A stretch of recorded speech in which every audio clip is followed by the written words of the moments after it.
Disclaimer. Judge Ron Rangel is providing this podcast and website for educational purposes only, as well as to give the public general information regarding topics related to the criminal justice system.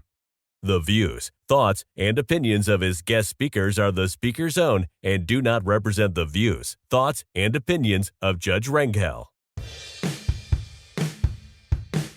All rise. You are now listening to Beyond the Gavel with Judge Ron Rangel, educating the public and expanding mindsets. Subscribe on our website, beyondthegavelpodcast.com, or your favorite podcast platform for more of the latest podcast episodes and updates. Welcome to Beyond the Gavel with Judge Ron Rangel. I am your host. Today in the studio, we're going to have a very interesting conversation with you. Before we get to that, I know it's been a while. During this podcast, we've always ended with the tagline that we will see you in 2 weeks. And some of you may have been wondering, I know that I've heard from some of the folks that are listeners ask me, where have you been? Why haven't we heard from you in more than 2 weeks? And the reality of it is, it's been very difficult this past month. We just concluded a very long jury trial. And the courtroom matters have really taken up a lot of time. And so as a result of that, it was very difficult to interview folks. Time when you're in a jury trial sort of stops. You're never able to do much court-wise. Our docket numbers shot up, meaning we have a lot more cases now than what we had a month ago. But on the personal side, you're not able to do a lot of other things. You basically are in trial. You got to be focused. You got to be paying attention. I was reading the court reporter's transcript as the trial was ongoing, make sure that I caught every single word. So you're unable to focus on anything else. As a result of that, you got to push everything aside. I felt very compelled to clear my mind and my schedule of all other issues, topics for another conversation and another podcast. I had lunch today with a gentleman, and he was an individual who has a food pantry. He's an 87-year-old man. And I told him, look, I'm 57 years old. I'm not too far behind you. What's a piece of advice that you would have for me, right? A 57-year-old man. What do you think? He told me, you have to take care of yourself first. If you don't take care of yourself first, you're never going to be able to take care of any others. I don't know if he was trying to give me a hidden message. I told him, amazing that you're telling me that. Because I feel like I've come to that sort of realization within the last 4 or 5 months. The importance of making sure that you can take care of yourself first. Take care of those around you, those that you love. And the best way to do that is to take care of yourself and make sure that you're available for them. And so as a result of that, I took his advice to heart. We had an interesting conversation. I really enjoy speaking to those that are a little bit older than me. They tend to have information about life, which is always very interesting and always enlightening. And it's always important, I think, to be around those that are older. I take part in taking care of my mother. And I tell my mother all the time, there is nothing more beautiful that I can do in my life is to spend time with you. And frankly, I would highly recommend that. There seems to be something joyful about it. Since my dad passed a couple of years ago, I've taken the opportunity to spend as much time with my mom as possible. I'm telling her that, we had talked about moving in together. That was put on hold for a little bit, but it looks like we'll be able to accomplish that in the near future. And I cannot think of a more exciting way to spend my time than taking care of my mom. And so as a result of that, it's something I recommend. Take care of those that you love. Start by taking care of yourself. Everything will be okay. And that's part of what our conversation is today. Not by random that this is what I'm discussing. Today, we're here to talk about alternate dispute resolutions and the center that we have here in San Antonio, Texas, in Bexar County. We're very, very fortunate to have here. For folks, I'm going to introduce 2 guests. This is going to be a 3-way conversation. This is a Zoom conversation. This is not an in-the-studio conversation. But we have Anissa Sims and Ron Mata. They're intake coordinators at the Bexar County Dispute Resolution Center. Welcome to both of you. Thank you. Yeah, thank you for coming on. Now, first of all, let's figure out who you are. Why don't you give us a little bit of background, introduce yourselves, tell us how it is that you came to be in this position, and then subsequent to that, we'll just talk about exactly what the Alternate Dispute Resolution Center does. We can start with you, Anissa, since you're higher up on my screen. Okay, no problem. My name is Anissa Resendez, and so I am from born and raised here in San Antonio, Texas. I went to South San High School, in the south side of the city, and then after graduation, I went to Texas State University to pursue my BS in criminal justice. And there, I interned at the Hays County Juvenile Probation Department Mhm. over there in San Marcos. And then I also interned at the Greater San Marcos Youth Council. It's an emergency children's shelter and counseling center. And then after post-graduation, I worked at a nonprofit here in San Antonio called Girls Inc. of San Antonio, working with the youth, young girls ages 6 to 17. Mhm. And then I realized that after pursuing my MS, Master's in Sociology, which I'm currently in grad school, I realized that I wanted to be a bit more well-rounded, provide a direct resource to our community. And that's where I discovered the Bexar County Dispute Resolution Center, where I've applied and I'm one of the newer team members. So I'm about to reach a year in January with the center. Excellent, excellent. That's an excellent resume. I've had an opportunity to work with some of those organizations, Girls Inc. in particularly. I saw you. We're just talking about this. I saw you at an event. I guess it was an ADA event. Yes, Um, yes, the and ADA celebration. Yeah, and you mentioned to me that you thought that folks need to have an understanding as to what the Alternate Dispute Resolution Center does. Wanted to get on the podcast. Here we are. So I have you to thank for having this conversation today. Thank you. It's wonderful. Yeah, I agree. I agree. I'm looking forward to our conversation.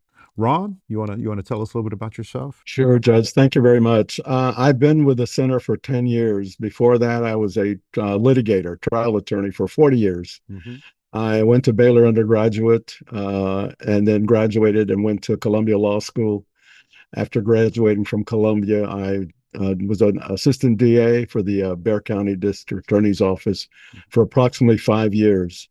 And then for 40 years, or because I've been practicing or I've been an attorney for 50 years now. But after being a trial attorney for 40 years on both the plaintiff side and the defense side, doing civil cases, personal injury, labor and employment, consumer law on both the plaintiffs and defense sides, and being a litigator.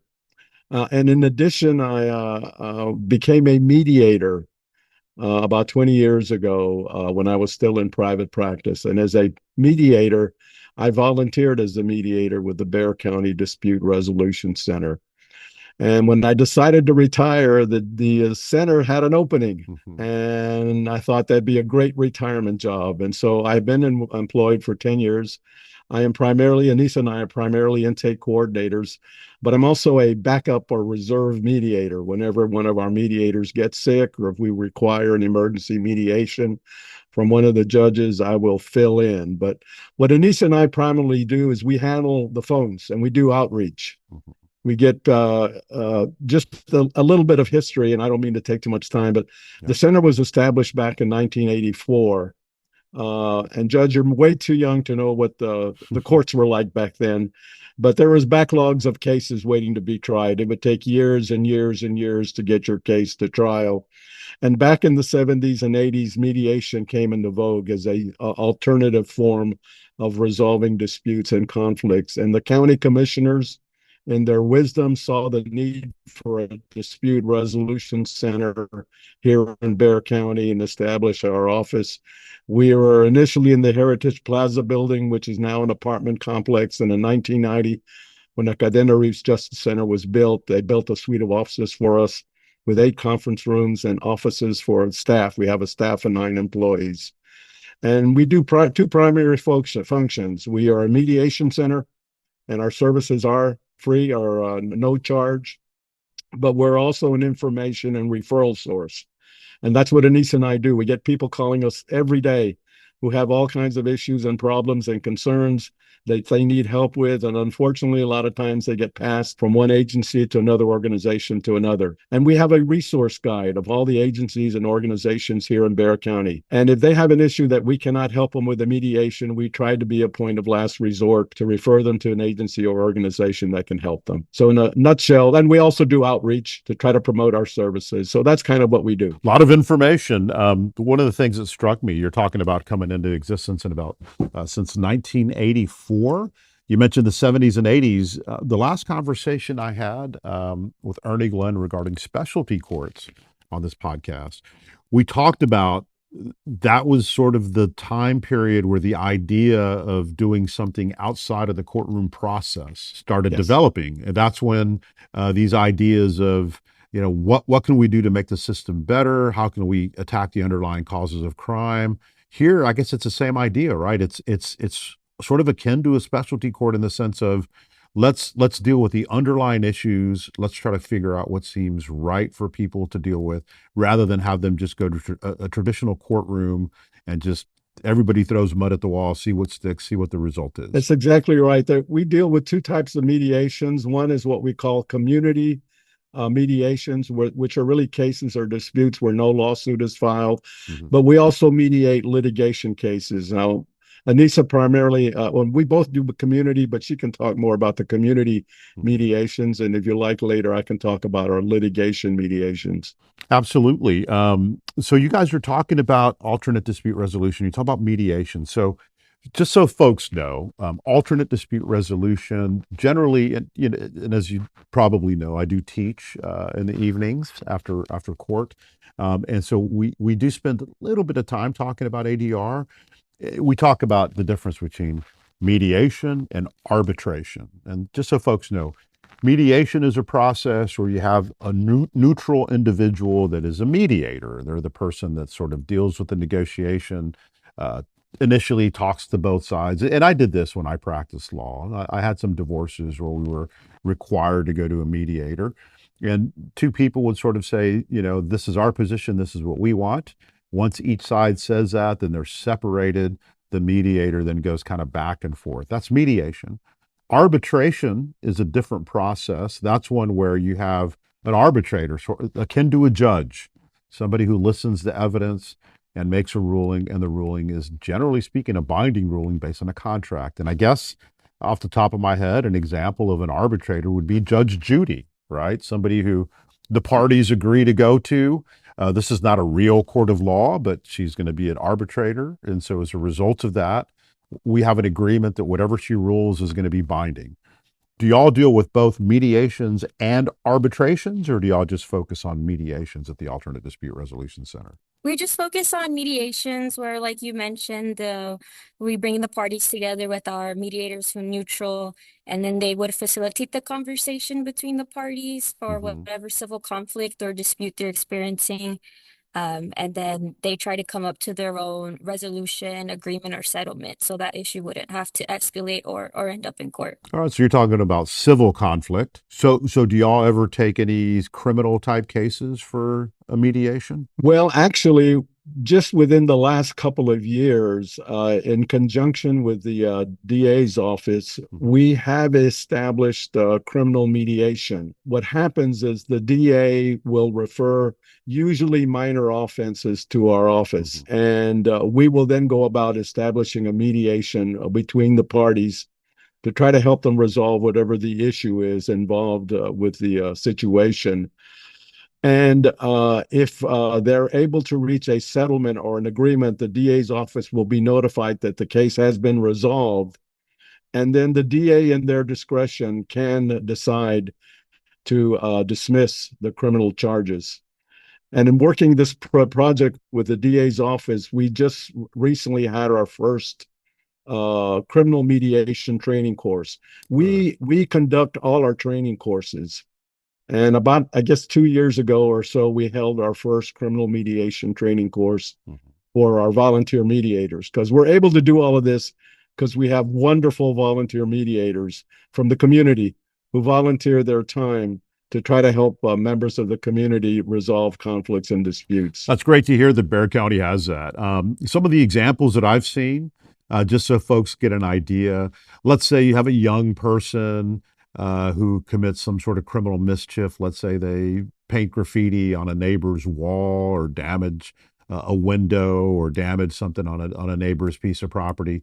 Then the DA's office could then say, this is something, there's a young person. We don't necessarily want to create a criminal record for them.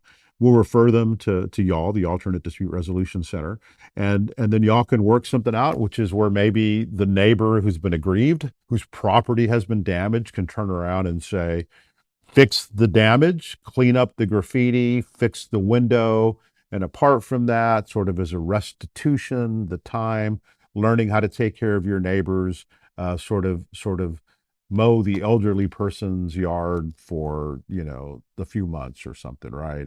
To sort of get that good relationship going on, because the idea there is you don't just want to necessarily fix whatever the issue is, but you want that respect for each other as neighbors to be maintained and to grow. You want to plant seeds on the idea of, hey, we're here to take care of each other, which ultimately could be a much longer term solution to a situation where you have a young person committing a crime. Is that sort of what y'all have seen on the criminal side? Exactly, Judge. And actually, we have a program with the juvenile justice courts and the juvenile probation office where they send juvenile offenders to our office to do precisely that.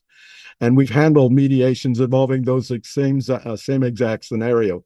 The same thing with the criminal district courts. The DA's office has referred, again, minor offenses of the kind that you describe to our office to try to help resolve, situation example involving brother and sister having a fight, or sisters and sisters, or somebody painting graffiti on a house or something.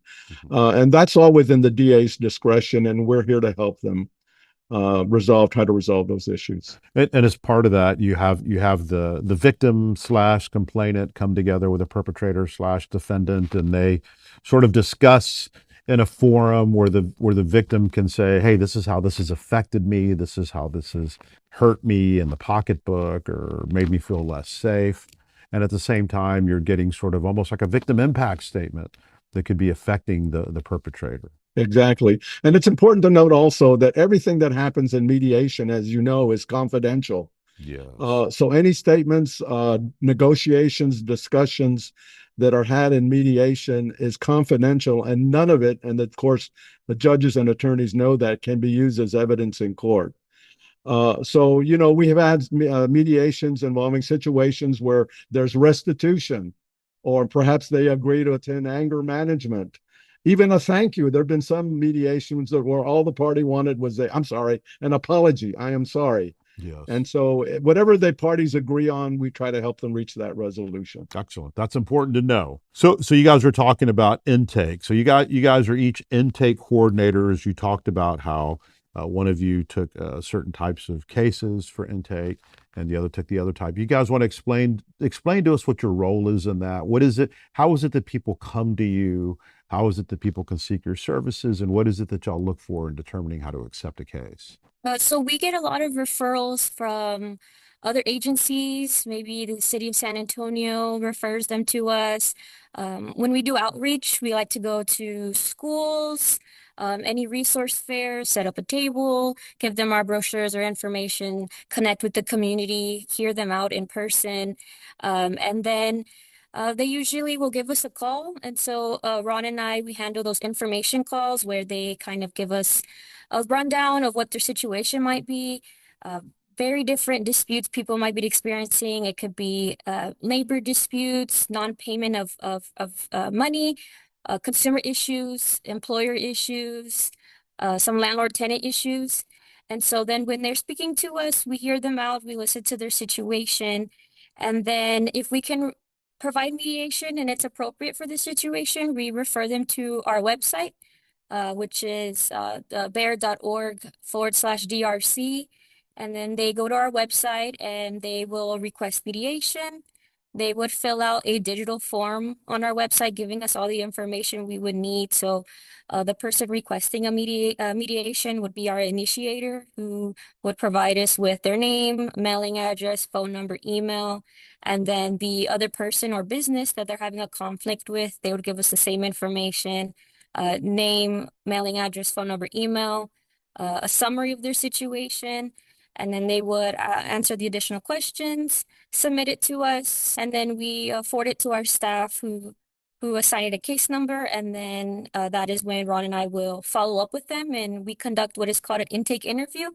And that's just where we confirm all the information, ask any questions, get any more additional information about their situation so that we can get it processed and send it out. And so then that's when our team members will send out letters requesting their participation in mediation to the initiator and to the respondent. And then that's when our other team members, our mediation coordinators, will follow up and give them a call to see if they'll confirm to participate in mediation. And we'll have it scheduled out about 2 to 3 weeks from after that intake interview we have with them. And about how long does it take for y'all to have that interview? How long does total process? Somebody gives you a call, y'all refer them to the website and the intake forms through the time that you can schedule them a mediation. What's the time period there? About 2 to 3 weeks. So when they fill out the form and we conduct the intake interview, Ron and I have a pretty good quick turnaround time. Mm-hmm. We'll give them, and this is all thanks to our team members as well. Everybody, we all work together.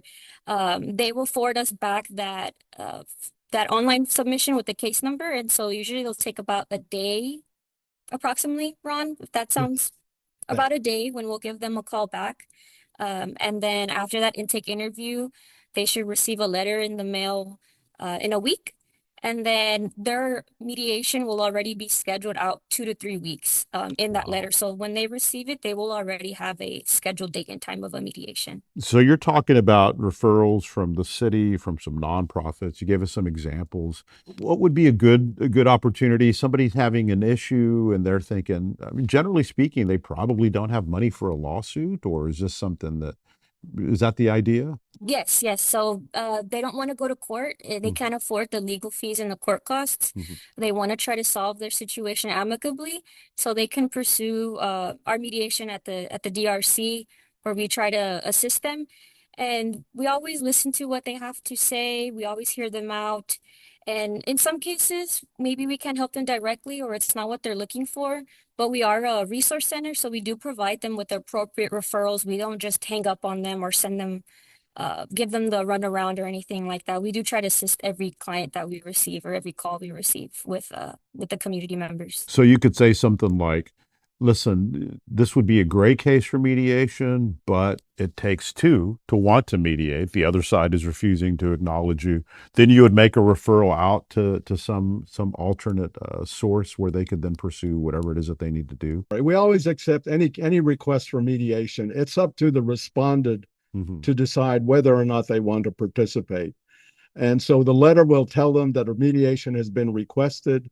They'll be asked to contact our office, and then our coordinators, who are the ones that manage the cases that are set for mediation. Coordinators will talk to them, explain to them the advantages of participating in mediation, encourage them to participate, understanding that this is a situation that may not go away. It may get worse. It may end up in court. If it goes to court, it's going to cost you more money. The advantage of mediation is that you have a say-so over how the case is going to be resolved. If it goes to court, you lose all control, and either a judge or a jury is going to decide your case. In mediation, you get to decide how your case is resolved. So usually when all that is explained to the respondent, they'll agree to participate because they've got nothing to lose and everything to gain by participating in our process. Well, it's cheaper, right? That they don't have to get lawyers. They don't have to get whoever it is that they need to get. Anytime anybody sues, and sometimes they got to get experts, they got to get people, witnesses to come in. They don't have to pay filing fees. For y'all, it's a completely free process. That's correct. And that's the advantage of using our office and the advantage of the service that we provide. You've got a conflict, you've got a dispute, you're trying to resolve it. A lot of people say, well, I've already tried talking with them. Well, the difference is you've got a bone in the fight, or a bone to pick in the fight. with a neutral third-party mediator who is trained to help parties resolve dispute, they have an advantage of trying to get this issue resolved as opposed to just letting it get worse or end up going to court. So that's the beauty of mediation, is that you have trained mediators who deal with all kinds of disputes and know how to deal with difficult clients too, you know. So trained mediators generally are attorneys, maybe they're prior judges, retired judges, other folks that are used to dealing with disputes within the system. So they have the ability to say things like, if you go to court, this is what a court's going to look at. This is what juries tend to look at. These are how these things operate. You're better off dealing with this agreement in this particular fashion. More or less. You do not have to be an attorney to be a mediator. We have what we call qualified mediators. They have gone to a 40-hour basic mediation training course that we provide. Our center provides that training. Now, most of our qualified mediators who are non-attorneys would deal with these community cases where no lawsuit has been filed and the parties have a dispute with somebody else. Our attorney mediators deal with our litigation cases, which is where the parties part. are requesting a mediator. Yeah, that's right. And so that's the distinction and the difference. Both of them, both the attorneys and non-attorneys, have received the 40-hour basic mediation training courses, but the attorneys deal with litigation cases, non-attorneys deal with non-litigation cases. And I can see the benefit of the community mediation related to time. I mean, you file a case, how long is it going to take before you ever get to trial? How long does it take before you get to, right? We're talking a year or more down the road. Here you're talking about a matter of a couple of weeks where you're sending out that letter to a respondent and saying, hey, you have an opportunity to mediate this thing. That's correct, Judge. Yeah, that's pretty significant. All right, and with that thought, let's do a quick Q&A break. Turn it over to our listeners and hear what they've been asking in the Q&A break. Don't go anywhere. We'll be right back. This is Q&A with Judge Ron Rangel. Submit your question today at beyondthegavelpodcast.com. Welcome to the Q&A break.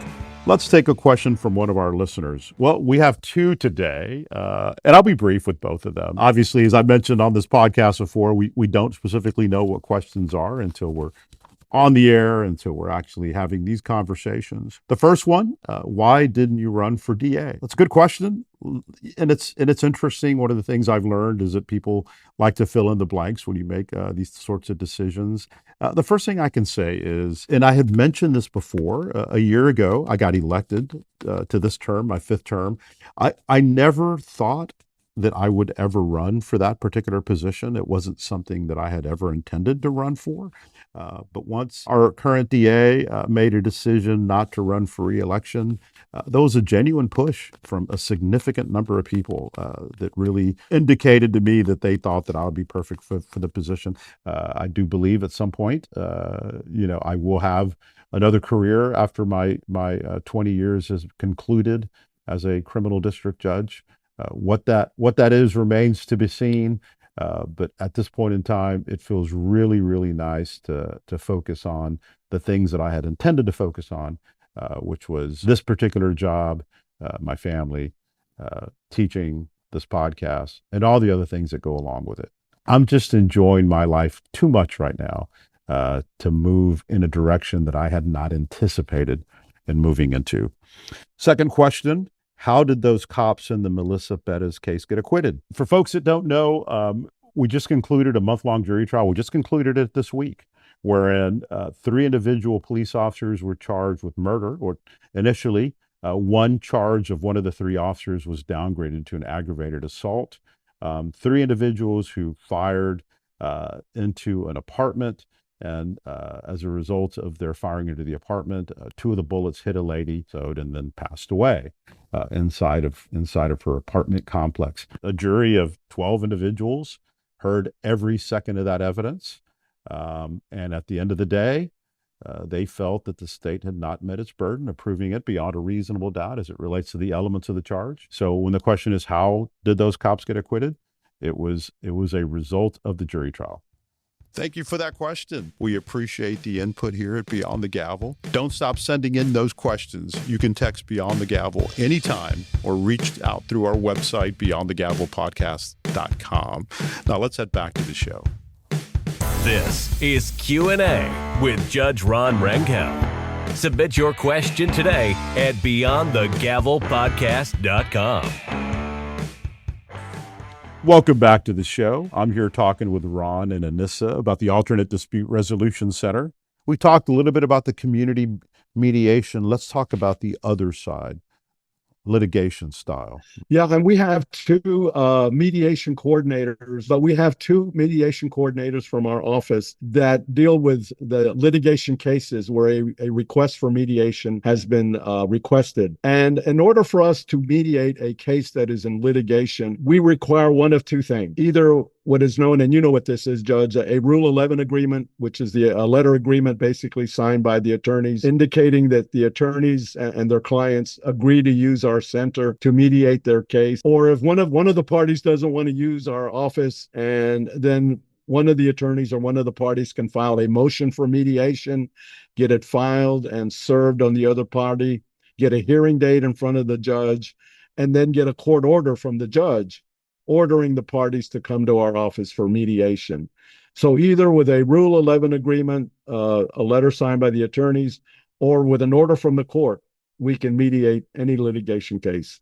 The only requirement is that it has to be filed in Bexar County. So a Rule 11 is basically an agreement by the two sides that say, we agree to go to a mediator. That's basically Yes, what that is, right? And then the motion for mediation, you go before a court. Now, back when I was practicing, I've been in this position 17 years, so I haven't practiced in quite a while. But back when I was practicing, I think I dealt more with family law cases.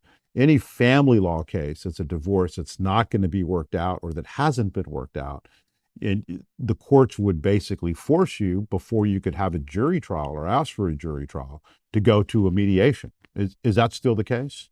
Well, there is a local rule now among the civil courts that any case that is set for trial, no matter what the issue is, before that case is tried in front of the judge or a jury, it has to be mediated. That's a local rule. It's a requirement. Now, of course, the attorneys can agree to hire a private mediator. Of course, they'll have to split the cost of a private mediator, or they can agree to come to our office.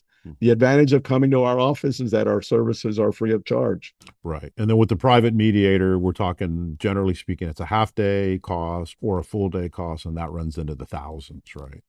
Correct. Right. Correct. So let's talk a little bit about that free of charge part.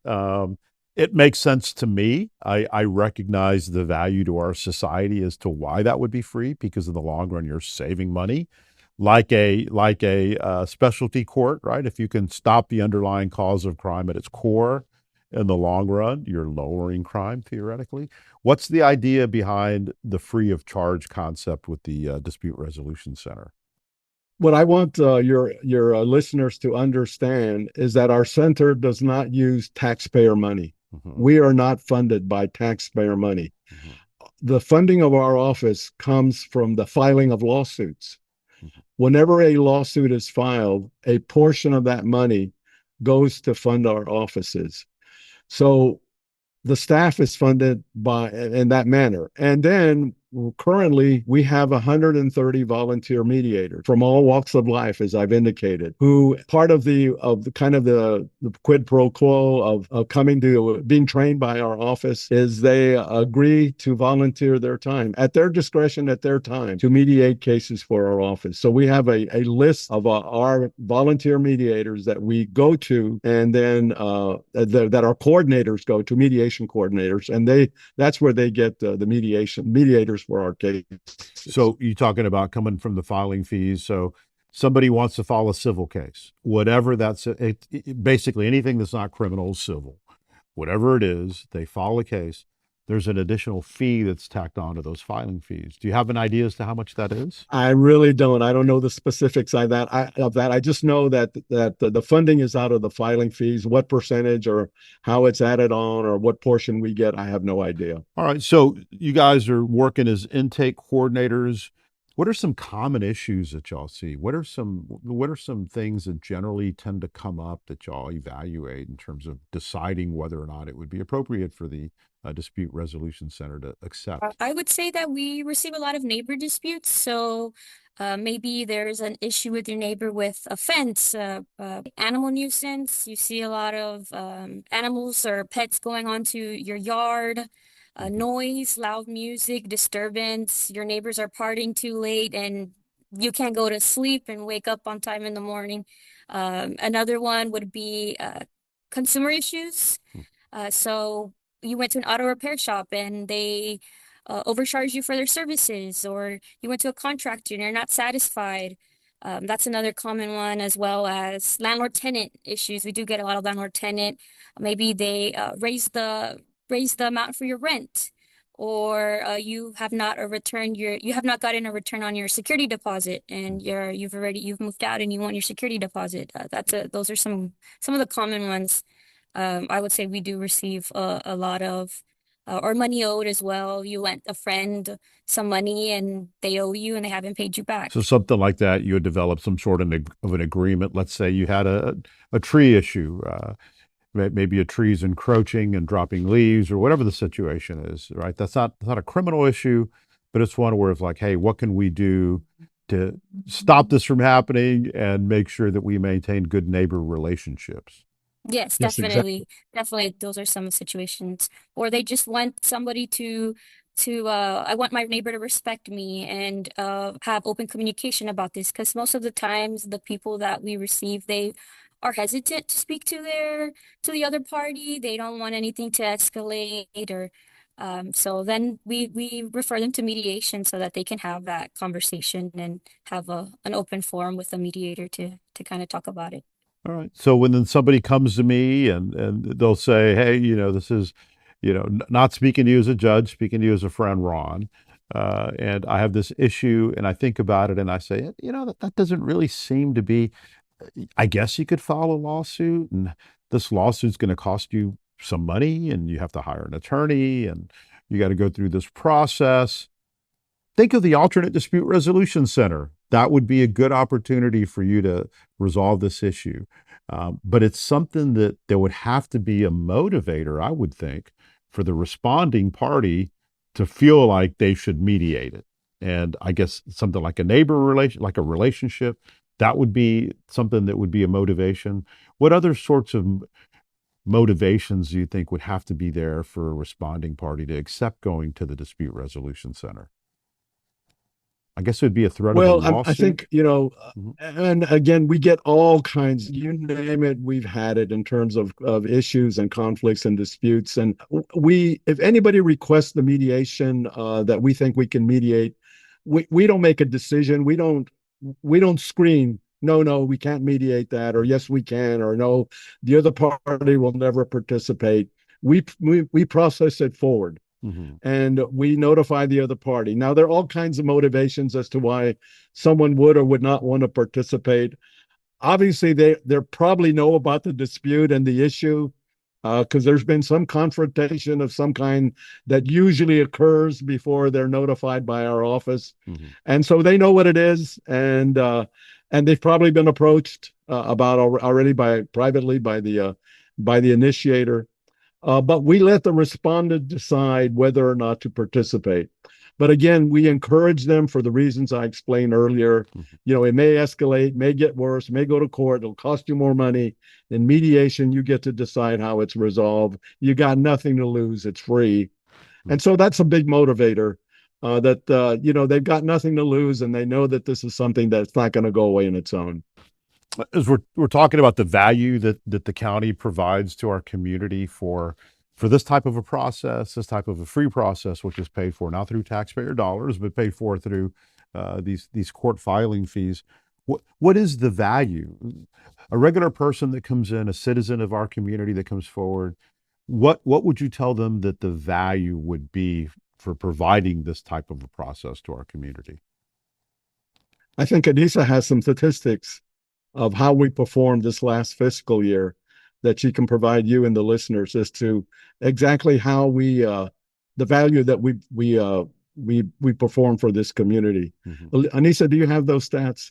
Yes, definitely. So, for the 2024-2025 fiscal year, the number of clients we received were 16,934.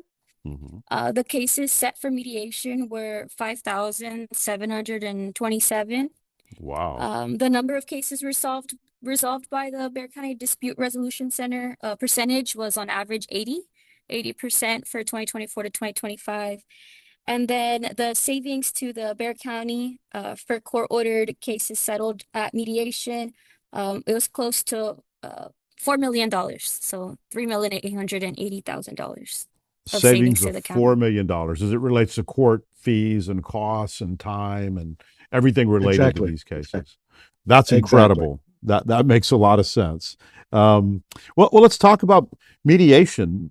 How specifically does mediation work? How is it involved? How is it that once somebody comes to you, you do your job as intake coordinators. You have an agreement.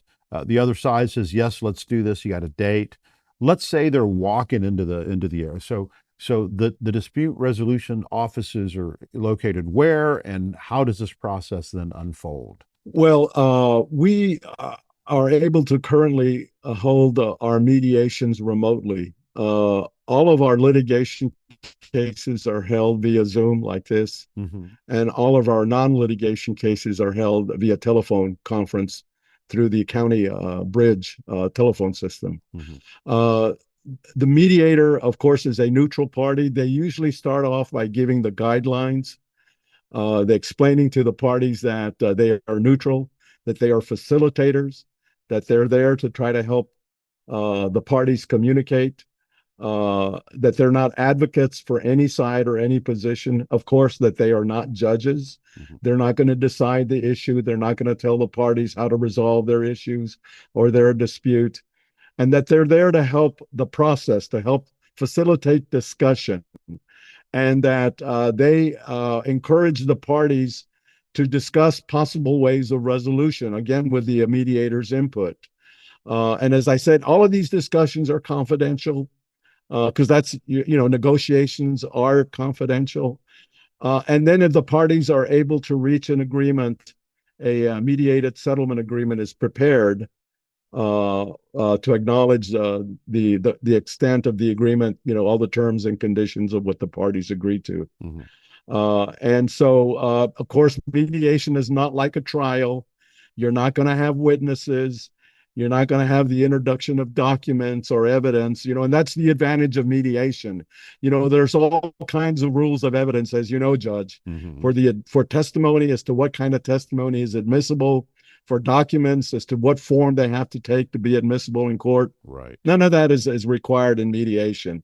You can say what you want, discuss what you want, bring up any documents that you want in an effort to try to resolve the case. And sometimes that's all people want, right? Sometimes they just want an opportunity to be heard. And we have a very high client satisfaction rate. Even though a case may not settle, what we have found is that clients are satisfied with the process. Primarily because they had a chance to be heard. And like you said, that's what they want. They just want somebody to listen and understand their position and be heard. And so we've had mediations that did not settle. But in spite of that, the parties were satisfied with the process. I was a litigator. I tried cases. I know what it's like to go to court. I know what it's like to win and lose. And I believe in this process. It's a wonderful alternative to going to court, because going to court is a gamble, as you know, Judge. You never know what a jury's going to do. It's a risk. It's like going to Las Vegas and rolling the dice. Always. In mediation, you get to control the outcome. Yeah, and a part of that, right? Like, let's say, and I've seen this quite a bit, the rules of evidence will not allow a certain document to come in because it's something inappropriate. It's not considered reliable. The rules of evidence will not allow and case law will not allow a certain person to testify because certain things haven't been disclosed, whatever the circumstances. Parties then can walk away feeling like a sense of dissatisfaction with the idea that they weren't completely heard. Whereas in a mediation, it's like, tell us how you feel. Why is it that you think that you have the right to have, for instance, in a divorce? Why is it that you want the TV? Why is it that you think that you have the right to have the dog? Whatever the circumstance is, right? And so just the ability to be able to speak with a non-judgmental person, because a mediator is not passing judgment. All they're saying is, let's work this out. Let's figure Exactly. out how we can walk away from here with a deal that everybody can accept. I can see that satisfaction. And Yes. as you know, trial ends up being a win-lose scenario. You have a Oh, winner and you have a loser. yes. And mediation is conciliatory. Hmm. You try to get the parties to arrive at an agreement that they both can agree to. And usually, if that's the case, they walk away more satisfied with the process than by going to court and winning or losing. I took a mediation class in law school, and I went to law school in the 90s, mid 90s, early to mid 90s. I graduated in 1996 from law school.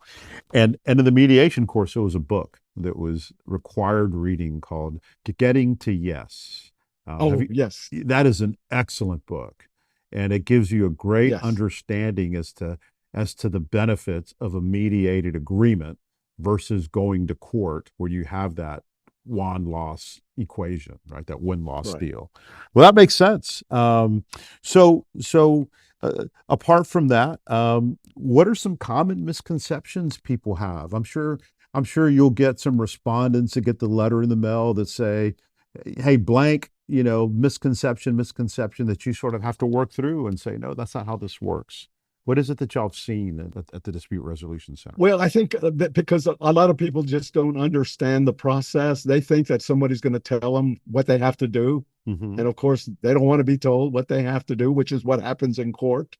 Someone decides how the outcome. And so that's an impression that we have to overcome, that this is an opportunity for both of you to discuss the issue and for both of you to arrive at your own settlement. And you don't have to settle. That's the thing about mediation. Some people think, no, if I go to mediation, I gotta work this out and I'm not gonna do it or whatever. And you don't have to. Hmm. The mediator's not going to force you to do anything. They will, require that you participate, but ultimately the party has the final say so as to what they want to settle, the conditions of what they settle. They don't have to agree to it. Hmm. And I think a lot of the misconception involves what happens in mediation. A lot of them think of it as arbitration, Hmm. like you describe, as where you go to someone and they're going to decide how this case is going to be resolved. Right. And that's different from what we do. Hmm. I'd also add some, like we've mentioned, that some clients will ask, "Well, I don't have all of this documented, or I don't have any pictures, or I never took any photos." We don't ask for any of that. Just like how mediation is not like a trial, so we don't ask for any evidence. And then also, like we've mentioned, that when mediation is finished, how much do I have to pay? Hmm. They always ask, how much are your services? How much do I have to pay?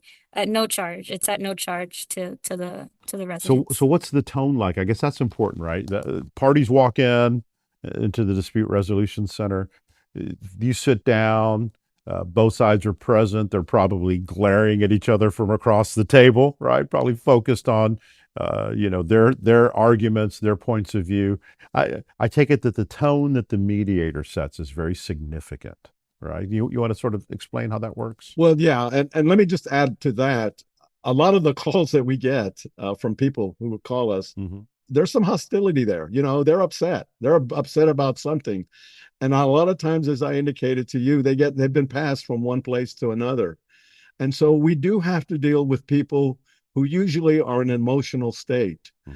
And the thing about mediation, as a mediator, you're correct. The first thing you need to do as the mediator is set the tone, Hmm. and you need to set the guidelines.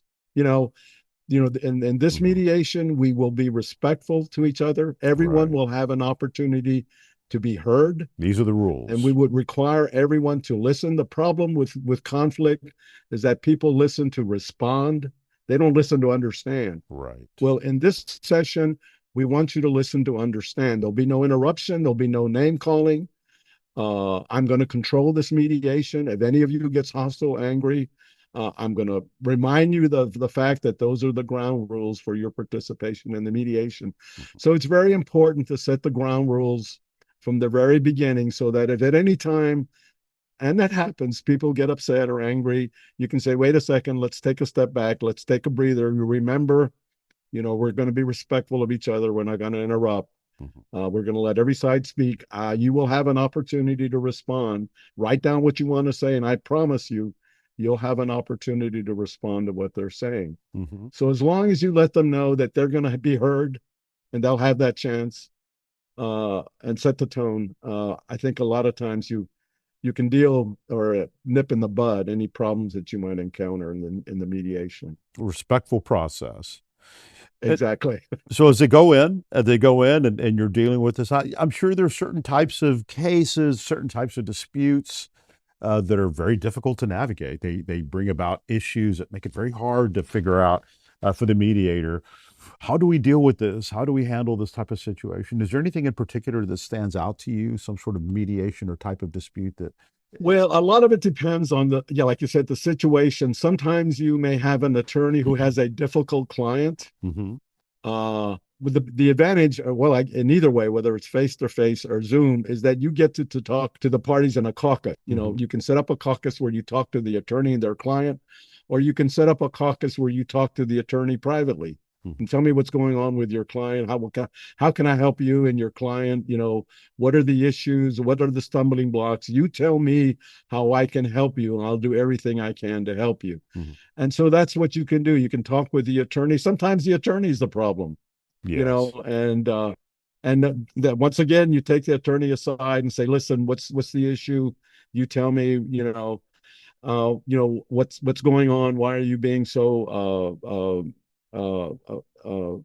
immobile or immovable? And so and that's what you do is you try to determine the source of the impasse, or the cause of the problem, and deal with it how you think best. Maybe by bringing everyone together and let it all hang out, Mm-hmm. or by talking to someone privately or individually. And that's the role of the mediator, being a helper, a facilitator of the process. Mm-hmm. So earlier you indicated that 80% of those that end up in mediation at the center are resolved. That's a Mhm. significant number of cases that are resolved. What is that like?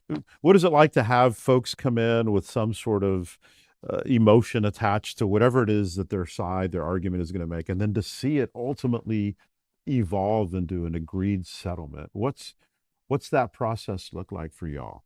I was going to mention, well, even from the beginning of of them giving us a call, and they are being told, I've called other numbers and I've waited hours and I never spoke to anybody, or I just reached a voicemail. And so thank goodness I'm actually speaking to a person and I can finally talk about my situation. So from then on, from the beginning, they're already satisfied that are being heard.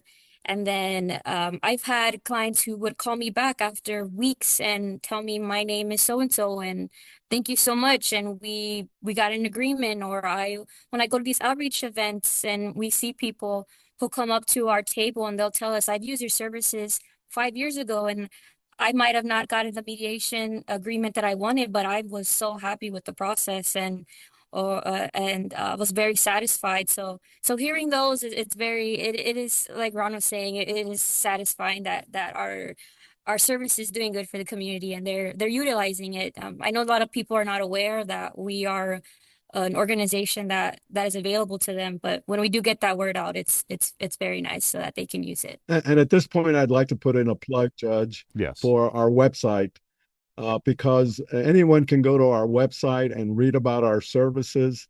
And if they decide they want a mediation, they can fill out the form. Again, the website is bear, as in the county, BEXAR .org, // and then the letters DRC. DRC stands for Dispute Resolution Center. So I do encourage your readers, anybody who has any kind of issue, hopefully nobody has to use our services, but I do encourage them that if they have a dispute that they're having a hard time resolving, to go to our website, read what we can do to help them, and then fill out a form. They've got nothing to lose, and maybe we can help them. It's there for a good reason. I mean, in terms of disputes, anytime anybody's involved in a dispute, there's got to be some stress involved. There's got to be some internal conflict, internal issues going on. And sometimes just being across a table face to face with the individual or individuals you're having a dispute with, that in and of itself can lower that temperature and make you remember that you're dealing with a real life human person. And then at the end of the process, walking out, 80% of them walking out, but even those 20% that don't walk out with an agreed settlement, there's still got to be some satisfaction in knowing sort of, this is how I feel, this is how that other person or people feel, this is where we're at, that sort of thing, right? Exactly, Judge. Yeah, makes sense. Anything else y'all want to add? No, sir. I just want to thank you for this opportunity. And again, I just hope nobody has to use our services, but we are available to try to help anyone. Yes. Yes, thank you so much for the opportunity. You're welcome. Well, thank y'all so much for being here with us. I've learned a lot about what it is that you do. I've always seen y'all downstairs. Y'all were downstairs for a long time in the courthouse that I work in. But knowing that y'all are no longer in the same place, or are y'all still there? No, we're still there. Okay. But we're able to handle our mediations remotely. Oh, I get you. So you guys are still on the first floor of the Justice Center here in the courthouse, where the criminal courts are at. So you're still there, but because of the remote, which probably really came about as a process of what we learned during COVID. Well, what I want to say about that is that, and this is especially true in our child protective CPS cases, we have found out that we have more participants when we're able to do our mediations remotely, either by Zoom or phone, for the obvious reasons that people don't have to get in their car, deal with traffic, find a parking space, walk to the offices, and then do everything the same going home. And that's one of the advantages, I believe, in being able to use remote mediations, is that you have more people that are willing to participate. It's just more convenient for individuals. Well, I enjoyed having you both on. Thank you so much for coming on and sharing your experiences and with us and what the alternate dispute resolution does. I think it's valuable, and it's a great resource for our community to know it's there just in case. That's a wrap on this episode. Thank you so much for listening. Don't forget to subscribe and keep sending in your questions. Just text the judge to share your thoughts, reviews, or questions. We might just read yours on the next Q&A break. We'll be back with another great guest. Until then, stay tuned. You've been listening to Beyond the Gavel with Judge Ron Rangel.